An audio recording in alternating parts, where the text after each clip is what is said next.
Dames en heren, een hele goede middag. Van harte welkom op deze persconferentie naar aanleiding van de regeringsconsultaties van Nederland en Frankrijk. Minister-president Rutte zal eerst een verklaring afleggen en daarna president Macron. En daarna is er ruimte voor een paar vragen. Ik geef heel graag het woord aan minister-president Rutte. Ja, ik ben echt heel blij dat we hier zijn. Ook dank aan de burgemeester dat wij hier gebruik mogen maken van deze prachtige ambtswoning. Femke Halsema, echt grote dank daarvoor. En ik wil natuurlijk ook Emmanuel Macron opnieuw welkom heten voor dit tweedaagse bezoek. We lopen naar het einde van het tweedaagse bezoek, maar het is echt een enorm succes. En wat wij vanavond zullen doen nog in het Rijksmuseum is een gesprek hebben tussen onze twee ministerraden. En dat zal een grote delegatie zijn van het Franse kabinet, van het Nederlandse kabinet. Er zijn nog verschillende ministers hier. De minister van Buitenlandse Zaken, ook hartelijk welkom. En die regeringsconsultaties die passen ook echt bij dit officiële staatsbezoek. Voor het eerst deden we dat vorig jaar in het Élysée in Parijs in maart. Dit zullen de tweede regeringsconsultaties zijn. En ik denk als je kijkt naar al die frequente ontmoetingen en hoe vaak Emmanuel Macron, de Franse president, ook al naar Nederland is gekomen, dan zie je hoe nauw die banden zijn. En dat laat ook zien hoe intensief op dit moment Frankrijk en Nederland samenwerken op tal van terreinen. Uiteraard, eerder vandaag een prachtig programma hier in Amsterdam. Ook prachtige voorbeelden van Frans-Nederlandse samenwerking op het gebied van defensie en wetenschap. Maar ook als het gaat om hoe universiteiten en kennisinstellingen daarmee samenwerken. Maar ook op cultureel vlak is er een grote verbondenheid tussen onze landen. Denk bijvoorbeeld ook aan onze rijke schilderkunst. En daarom is er ook geen betere plek om inderdaad dat overleg dadelijk te hebben in het Rijksmuseum, waar we ook de Vermeer tentoonstelling zullen bezoeken. Die expositie is uniek omdat niet eerder zoveel werken van Vermeer op één plek bij elkaar zijn gebracht. En mede dankzij het Louvre dat het schilderij de kantwerkster voor deze gelegenheid in bruikleen heeft gegeven. En natuurlijk staan we ook stil bij een ander symbool van die Frans-Nederlandse samenwerking, namelijk bij de portretten van Martin en Hoopje, de monumentale werken van Rembrandt, die onze landen samen hebben aangekocht en die reizen als het ware, nou eigenlijk letterlijk, tussen het Louvre en het Rijksmuseum hier in Amsterdam. Kortom, onze vriendschap echt op alle niveaus is heel erg hecht.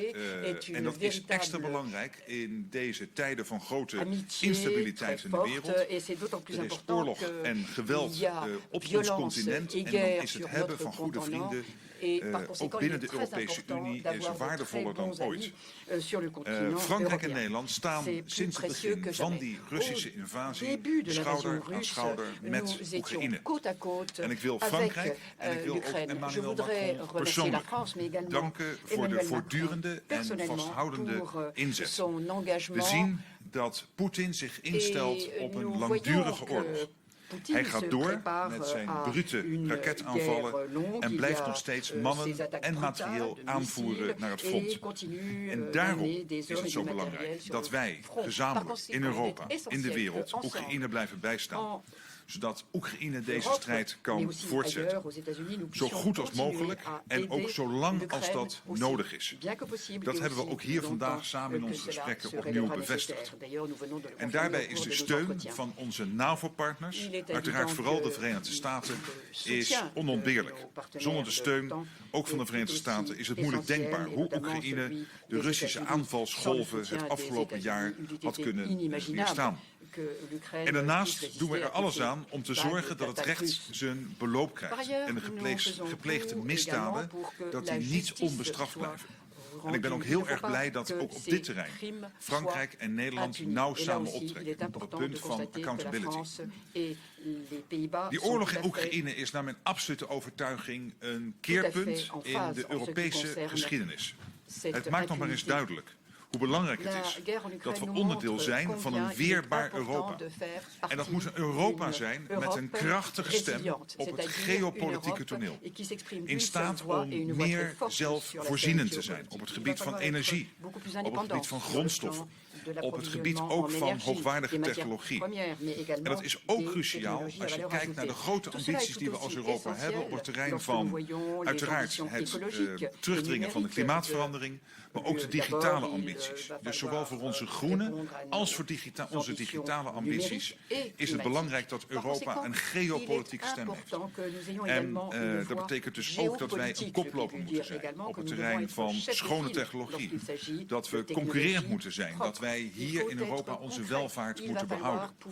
En ik wil hier ook Frankrijk bedanken voor de voortrekkersrol op dit gebied. Het is essentieel dat we hier ook samen de schouders onder zetten en ons streven naar een groen en innovatief Europa gezamenlijk in de praktijk brengen. En het Frans leiderschap hier, de open strategische autonomie, de hele agenda die Emmanuel Macron consistent vanaf 2017 op dat punt heeft uitgerold, is daarbij zeer, zeer belangrijk. En ik ben dus ook blij dat wij vandaag een duurzame groei- en innovatiepact hebben kunnen ondertekenen, gesteund door het gezamenlijke Franse en Nederlandse bedrijfsleven. En ook een gezamenlijke verklaring over meer samenwerking op het gebied van energie en klimaat. Het laat zien dat Frankrijk en Nederland eigenlijk op heel veel terreinen gemeenschappelijk optrekken. En elkaar op allerlei manieren versterken. En daarom is dit staatsbezoek meer dan een symbolisch belangrijk moment. Het is ook een inhoudelijk belangrijk moment. En daarom zijn ook vanavond die regeringsconsultaties ook weer van groot belang. Dus ik wil nogmaals Emmanuel Macron zeer bedanken. Wij zijn zeer vereerd in Nederland met dit prachtige bezoek. En ook dat vandaag in het kielzog van de president een grote Franse kabinetsdelegatie vanuit Frankrijk is overgekomen.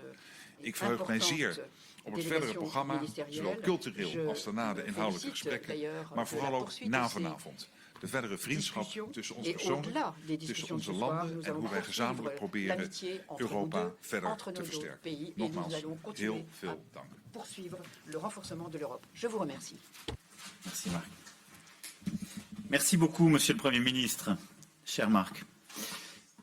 Madame la Ministre, Mesdames et Messieurs, je veux d'abord remercier, en effet, Madame la maire d'Amsterdam de nous accueillir chez elle et remercier les autorités néerlandaises pour leur accueil, la famille royale, évidemment, et vous, Monsieur le Premier ministre, et votre gouvernement pour l'accueil dont nous avons bénéficié, mon épouse, moi-même, et les ministres et la délégation qui m'accompagnaient depuis hier, où nous avons senti, je dois le dire, l'amitié, l'intimité stratégique et la volonté de faire ensemble. Cher Marc, Monsieur le Premier ministre, nous avons eu sur beaucoup de sujets une discussion, comme souvent, très franche et chaleureuse entre deux pays, alliés, fondateurs de notre Europe, amis pour avancer étroitement sur tant de sujets que vous venez de rappeler. D'abord dans le contexte que nous connaissons, celui de la guerre. En effet, avec le Premier ministre, nous avons naturellement poursuivi nos échanges sur notre soutien continu à l'Ukraine et aussi pour éviter que nos sanctions soient contournées, pour soutenir militairement le pays, pour qu'aucun responsable d'atrocité ne puisse échapper à la justice. Nous sommes pleinement alignés sur ces sujets, comme sur une volonté aussi de rendre plus forte l'industrie européenne de défense. Par ailleurs, alors que 200 soldats néerlandais ont été déployés sous commandement français en Roumanie, nous reviendrons ce soir avec les ministres sur notre coopération en matière de défense, notamment en vue de l'accord que nos deux pays signeront l'année prochaine, et sur la nécessité de développer concrètement encore plus vite cette base industrielle européenne. Mais nous montrons encore cette intimité stratégique et je veux vous remercier pour cet engagement militaire après celui que vous avez su décider il y a quelques années au Sahel à nos côtés. Sur les autres sujets, le Premier ministre vient de le rappeler. C'est au fond la même volonté d'affirmer plus de souveraineté de l'Europe. Et dans le contexte que nous connaissons, c'est la volonté que nous partageons d'avoir une Union européenne qui s'affirme comme une véritable puissance, qui puisse progressivement et de plus en plus décider pour elle-même en matière d'énergie, de recherche, de technologie, de solutions industrielles, de défense. Et donc cet agenda que nous avons commencé à élaborer à Versailles, au sommet du Conseil il y a un peu plus d'un an, nous le déclinons méthodologiquement avec plusieurs textes très importants, des semi-conducteurs en passant par l'industrie net zéro et ce qui a été décidé sur les terres et matériaux critiques rares ces derniers mois, et à marche forcée. Et donc nous avons une même vue sur cette avancée européenne. Nous devons avoir un marché européen plus intégré, nous devons continuer les réformes nationales et européennes, Nous avons besoin de garder notre compétitivité, de relancer notre capacité à innover, former les meilleurs talents, mais nous devons intégrer cette stratégie, cette autonomie stratégique et avoir aussi l'ensemble des textes, si je puis dire, des réglementations qui nous permettent de bâtir une autonomie en la matière sur tous ces domaines. Notre volonté, c'est ce que nous démontrons à travers cette visite bilatérale, c'est en quelque sorte par notre coopération bilatérale et parfois en l'ouvrant à quelques-uns de nos partenaires, eh bien de décliner de manière très cohérente cette stratégie. Et donc c'est pourquoi cette visite est à mes yeux un succès par les partenariats dans un champ très large qu'elle a permis de renforcer, des transports à l'énergie, en passant par les nouvelles technologies. Et nous repartirons d'Amsterdam et de La Haye avec de nouveaux projets qui lient nos deux pays pour continuer à travailler ensemble, par exemple sur l'énergie, sur les transports, en particulier le ferroviaire, pour être très concret. Nous nous dotons aujourd'hui également d'un pacte pour l'innovation et la croissance durable, qui constituera un cadre pour renforcer les coopérations existantes en matière de recherche et d'innovation et en susciter de nouvelles sur ces sujets clés. Et nous avons aussi décidé des travaux communs sur les semi-conducteurs, le quantique, le photonique, mais également dans le domaine de l'énergie, le photovoltaïque, l'hydrogène, l'éolien en mer et le nucléaire. Et en matière de transport, où nous travaillerons sur la décarbonation notamment de notre aviation. Dans ce pacte, il y aura aussi la recherche en matière d'agriculture et d'alimentation qui font partie des priorités. Tout ça vient au service de cet agenda d'autonomie stratégique, qui est celui qui nous permet de continuer à industrialiser nos pays, de décarboner notre industrie et d'avoir une autonomie stratégique et donc de moins dépendre de solutions qui viennent d'ailleurs ou sont maîtrisées par d'autres. Nous ne voulons pas fermer nos économies, nous croyons dans des économies ouvertes, mais nous ne voulons plus dépendre de certains et nous voulons en tout cas moins dépendre en général. Nos deux pays disposent en effet de capacités clés en matière de recherche et de production dans nombre de ces technologies de pointe et nous voulons faire ensemble, être à l'avant-garde. Et je crois que c'est ce que ces deux journées ont parfaitement démontré. Et donc vous le voyez, c'est un agenda bilatéral au service d'une ambition européenne partagée. C'est exactement la même chose qui nous lie dans les autres domaines, qu'il s'agisse de sport, de tourisme ou de culture. Monsieur le Premier ministre l'a rappelé, nous avons décidé ensemble de racheter des tableaux extrêmement importants du patrimoine européen. Et je pense que c'est une force de nos deux institutions muséales, le RISC et le Louvre.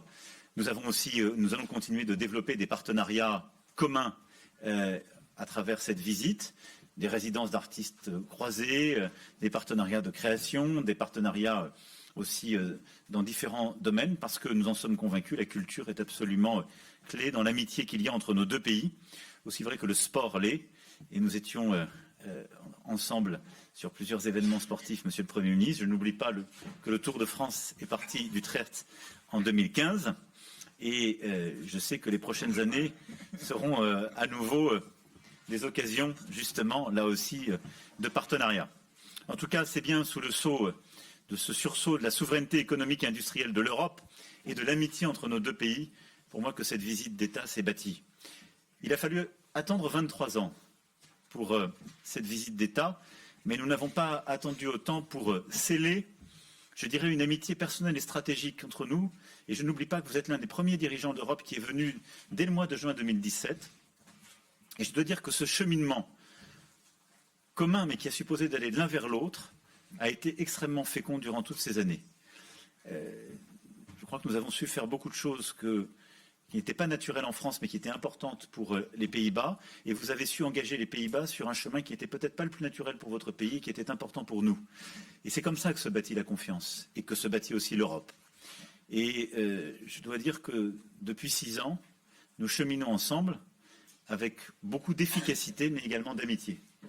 Et donc, Monsieur le Premier ministre, cher Marc, permettez-moi de vous remercier, pas simplement pour cette visite d'État, mais pour la confiance qui s'est établie entre nous et les moments partagés également qui nous permettent d'avancer. Merci infiniment pour ces 2 jours, merci pour les consultations que nous mènerons ensemble juste après la visite et merci également pour tout ce que nous saurons faire pour nos deux pays et notre Europe dans les mois et les années qui viennent. Je vous remercie. Merci, Monsieur le Président. La première question, la eerste vraag pour Le Monde, Monsieur Ricard. Merci, Philippe Ricard pour le journal Le Monde. Vous avez parlé ensemble de souveraineté, d'autonomie européenne. Je voulais savoir, Monsieur Macron, si vos récents propos sur la Chine et Taïwan positionnement de l'Europe dans ce contexte était de nature à compliquer ou pas les débats sur l'autonomie stratégique de l'Europe, notamment vis-à-vis de la Chine. Je voulais savoir, une question pour l'un et l'autre, comment réagirait la France, les Pays-Bas et l'Europe en cas d'invasion de Taïwan par la Chine? Et puis peut-être une question plus personnelle pour M. Macron concernant les déclarations de M. Trump qui vous accuse de, disons, lécher les bottes, pour prendre une traduction polie de la Chine. Comment vous réagissez à ces propos de l'ex-président républicain? Merci.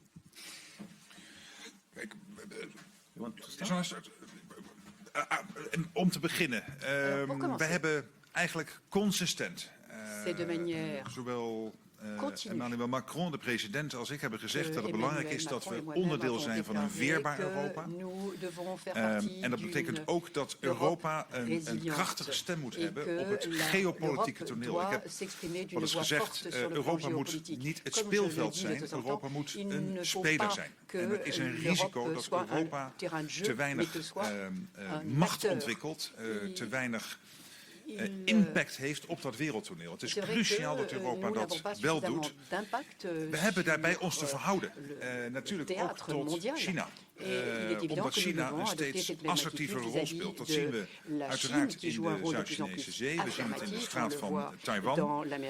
En ik denk dat wij als Europa ook steeds ons bewuster zijn van die ontwikkeling. Zie ook de speech van Ursula von der Leyen op dit punt. En er ligt daarbij de laatste jaren steeds meer nadruk op onze weerbaarheid. En terecht, dan praat je over hoe kun je, als het gaat om grondstoffen, minder afhankelijk zijn. En een tweede onderwerp is ook het beschermen van onze hoogwaardige technologie. En natuurlijk moeten we daarbij als Europa onze eigen afwegingen maken. Maar tegelijkertijd is het ook van belang ons te realiseren dat wij natuurlijk een nauwe samenwerking hebben met de Verenigde Staten. Die kunnen we ook, die is er. En die is er om hele goede redenen. Dat is een essentiële partner als het gaat om veiligheid en vrijheid. Dus daarmee is die transatlantische samenwerking belangrijk.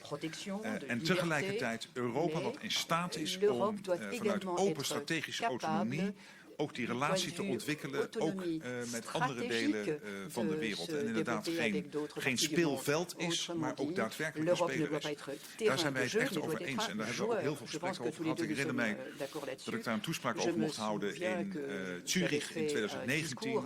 En de president mij de afloop belde en zei, ja, dit is ook weer zo'n voorbeeld hoe vanuit verschillende invalshoeken wij toch eigenlijk als Frankrijk en Nederland heel vergelijkbaar over zaken denken. Dat was alweer 4 jaar geleden, in 2019. En dat laat zien dat we ook op dat punt steeds proberen heel consistent samen op te trekken. Sur votre question, d'abord, je pense qu'en effet, l'autonomie stratégique européenne n'est pas simplement un concept. C'est en train de devenir une réalité, à la fois politique et en acte. C'est ce que nous sommes en train de construire tous ensemble. Et donc nous avons cela à faire pour nous-mêmes et vis-à-vis de l'extérieur. C'est d'ailleurs au titre de cette autonomie stratégique qu'il nous faut préserver l'unité de l'Europe vis-à-vis de la Chine. C'est pourquoi nous avons d'ailleurs l'un et l'autre constamment défendu une approche unie vis-à-vis de la Chine, en récusant des formats de division, le fameux 17+1 ou d'autres, et en défendant une approche unie. J'avais pris l'initiative en 2019 d'associer à l'époque la chancelière Merkel et le président Juncker, et là de proposer qu'on ait un format trilatéral avec la présidente von der Leyen à l'occasion de cette visite, ce qui est la meilleure démonstration d'unité de notre Europe.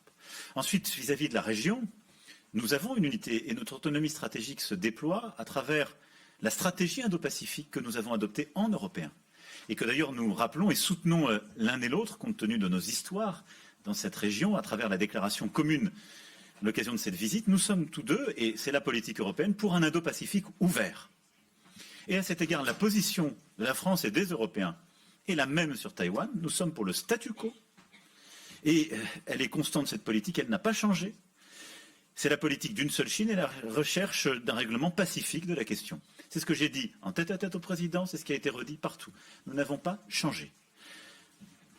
Par ailleurs, sur ce sujet, je peux vous dire, pour avoir parlé au président Biden, avant mon voyage en Chine, que celui-ci, à titre personnel, a une volonté qui est d'éviter toute escalade en dépit des tensions actuelles.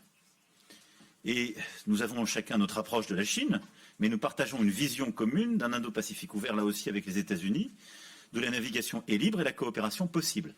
Et quand j'entends certains qui doutent de la clarté de la France sur ce sujet, je les invite quand même à regarder que ces derniers jours ont vu la frégate Prairial passer justement dans les eaux qui étaient prévues, dans la région, et démontrer clairement notre engagement pour un Indo-Pacifique ouvert, sans provocation, sans escalade, avec respect, avec clarté. Simplement, je ne participe pas de l'escalade verbale qui peut exister chez certains et qui consisterait à faire de toute urgence pour nos politiques, en quelque sorte, soit de la politique fiction consistant à nous demander qu'est-ce qui se passe si, ce qui est la meilleure manière que ça arrive, soit de multiplier les provocations.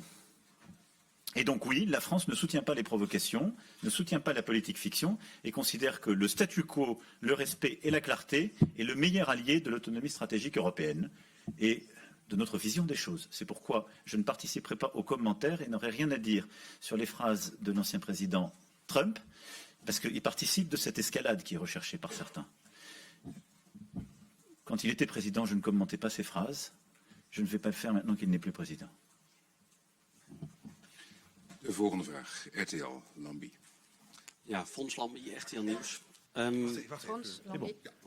M'entendez-vous, Monsieur le Président? Monsieur le Président, specifiek over uw uitspraken over Taiwan. Wat vindt u nou van die grote woede in de VS, Que pensez-vous de cette colère aux États-Unis, Pologne, et vous parlez d'erreurs, fautes. Est-ce que vous regrettez maintenant vos déclarations à propos de Taïwan? Est-ce que la France est toujours un allié des États-Unis? Et voilà ensuite une question pour M. Rutte. Monsieur Rutte, est-ce que l'Europe ou les États-Unis peuvent-ils toujours compter sur des alliés européens? Kamerlid Ruben Brekelmans, Brekelmans, un parlementaire, avait fait une déclaration à ce sujet. Alors, peut-être ma réponse précédente n'a-t-elle pas été proprement traduite en néerlandais. Je vais donc la reprendre pour pouvoir répondre à votre question. J'ai suivi avec attention les réactions de la Maison-Blanche. Je n'ai pas lu ce que vous avez dit, qu'il y a eu des commentaires journalistiques ou politiques de gens qui, en effet, cherchent l'escalade. C'est une certitude. Parfois les mêmes d'ailleurs, qui avaient des propos très escalatoires, sans même que j'ai besoin de m'exprimer. J'ai vu beaucoup de pondération et de cohérence dans les déclarations de la Maison-Blanche, aussi parce que nous avons des liens constants et étroits. Et la ligne est celle que j'ai dite tout à l'heure. La France est pour le statu quo à Taïwan. La France soutient la politique d'une seule Chine et la recherche d'un règlement pacifique de la situation. C'est d'ailleurs la position des Européens. Et c'est une position qui, de tout temps, a été compatible avec le rôle d'allié. Mais c'est justement là que j'insiste sur l'importance de l'autonomie stratégique. Être allié ne signifie pas être vassal. Ce n'est pas parce qu'on est allié, qu'on fait des choses ensemble, qu'on décide de faire, qu'on n'a plus le droit de penser tout seul. Et qu'on va suivre les gens qui sont les plus durs dans un pays qui est allié avec nous. Ensuite, quand on regarde les faits, la France a de leçons à recevoir de personne. Ni sur le théâtre ukrainien, ni sur le théâtre sahélien, ni sur le théâtre taïwanais. Et je le rappelais en évoquant la présence d'une frégate française ces derniers jours dans la région. Donc voilà, je suis très clair, mais parfois rappeler les vérités et ne pas suivre le brouhaha ambiant qui, en quelque sorte, par son brouhaha, mène à une chose, c'est ça la crainte que j'ai, moi. C'est qu'en quelque sorte, quand on n'entend que les voix les plus extrêmes, qui demandent l'escalade, et qu'on a des surréactions, qu'est-ce qu'on fait? On arrive à la situation qu'on voudrait éviter. Nous, on ne veut pas le conflit. On veut le statu quo. Et c'est ce que j'ai dit au président Xi Jinping. Je sais aussi que c'est la volonté du président Biden, c'est notre volonté comme Européens, et on veut un Indo-Pacifique ouvert. Nous sommes raccords là-dessus. Voilà. En laat mij misschien nog aanvullen op een eerder antwoord, iets te schetsen hoe we dat doen in Europa. Dus precies wat de president zegt. Bij zo'n bezoek is het gebruikelijk dat er onderling contacten zijn, dat er ook even contact is met uiteraard Joe Biden, de Amerikaanse president. Toen ik in januari zelf in Washington was op bezoek bij Joe Biden, dan hebben wij intensief telefonisch contact van tevoren, maar ook met Olaf Scholz, ook even uiteraard met de voorzitter van de Europese Commissie. Dus er wordt zeer intensief gecontact gecoördineerd om ervoor te zorgen dat wij ook als Europa zoveel mogelijk... En natuurlijk, we zullen het niet altijd over alles helemaal in alle details eens zijn. Maar als het gaat om die grote geopolitieke vraagstukken, ons realiserend dat Europa alleen impact kan hebben op dat wereldtoneel, als we ook zo gecoördineerd mogelijk optreden. Dus die contacten die Emmanuel Macron heeft gehad met Joe Biden, vooraf, achteraf, onderling coördinerend, wat ik zelf doe, wat we eigenlijk steeds allemaal doen als we contact hebben met Washington of met wie dan ook. Dat je daar zoveel mogelijk gemeenschappelijk in optreedt. Want wij realiseren ons allemaal, die transatlantische band is natuurlijk essentieel. En tegelijkertijd wil je ook als Europa in staat zijn om op dat wereldtoneel de eigen geopolitieke posities goed te kunnen markeren. Dat is iedere keer de balans die we met elkaar zoeken. En daarom is juist ook die coördinatie zo belangrijk. Ik wil dat eigenlijk nog toevoegen, omdat soms het gevoel bestaat dat wij dan maar in een vliegtuig stappen en naar Peking of naar Washington vliegen en daar dan iets doen. Nee, dat wordt zorgvuldig gecoördineerd. Dat is echt hoe het werkt. En daarom kun je ook impact hebben. Ondervraag BFM TV. BFM TV. Bonsoir Monsieur le Premier ministre, bonsoir Monsieur le Président, Mathieu Koech, BFM TV. Une question sur la situation en France qui s'est brièvement invitée dans cette visite. Est-ce que la décision du Conseil constitutionnel, quelle qu'elle soit, doit selon vous clore les débats sur la réforme des retraites? Et dans les jours qui suivent, allez-vous recevoir les syndicats, comme vous l'avez évoqué, et changer votre équipe gouvernementale pour lancer la suite de votre quinquennat? Je vous remercie. Il est clair que la décision que le Conseil constitutionnel aura à rendre vendredi vient clore un chemin démocratique et constitutionnel. C'est le cheminement qui est prévu.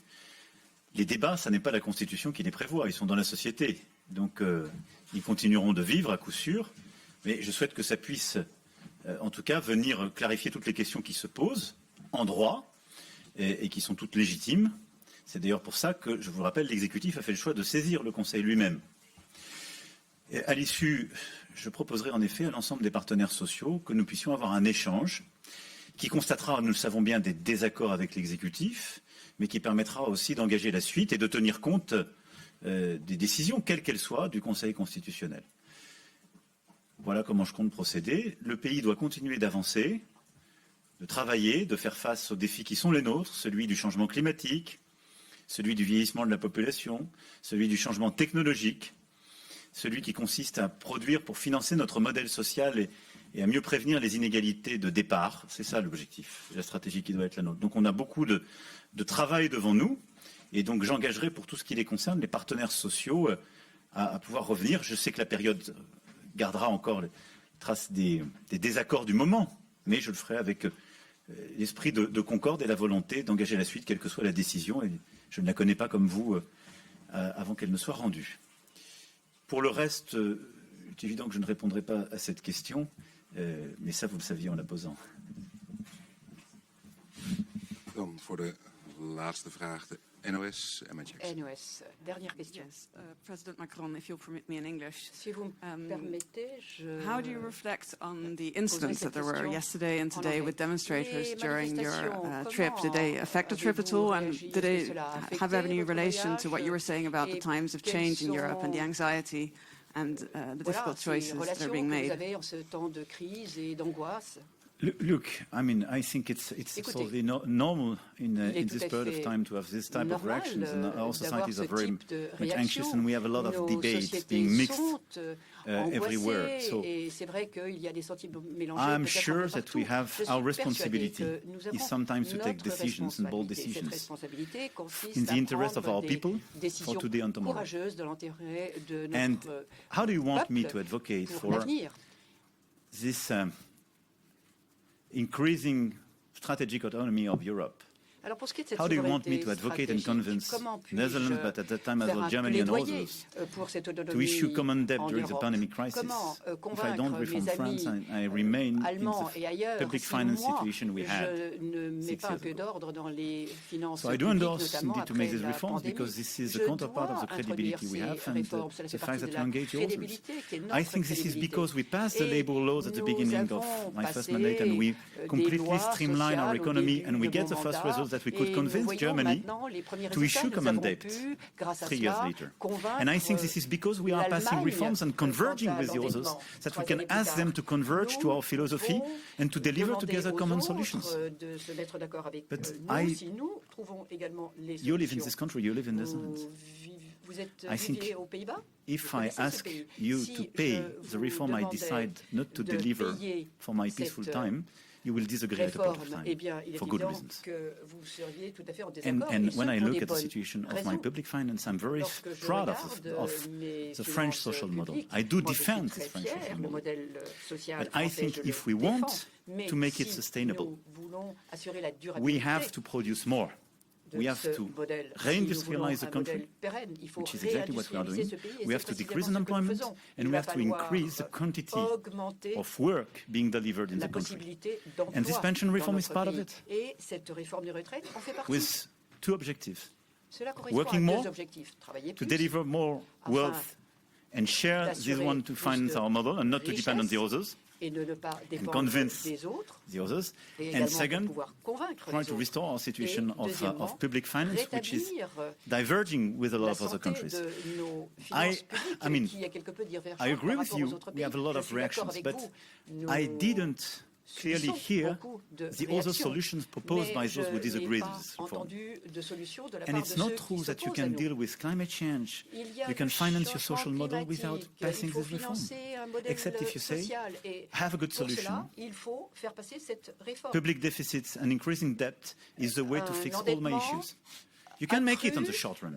At a point of time, when your bankers suddenly wake up, this is a big issue. And we are not our own banker today.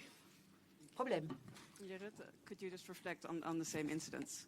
Pourriez-vous revenir sur dezelfde incidenten ces nog manifestations? Ja, nee, natuurlijk.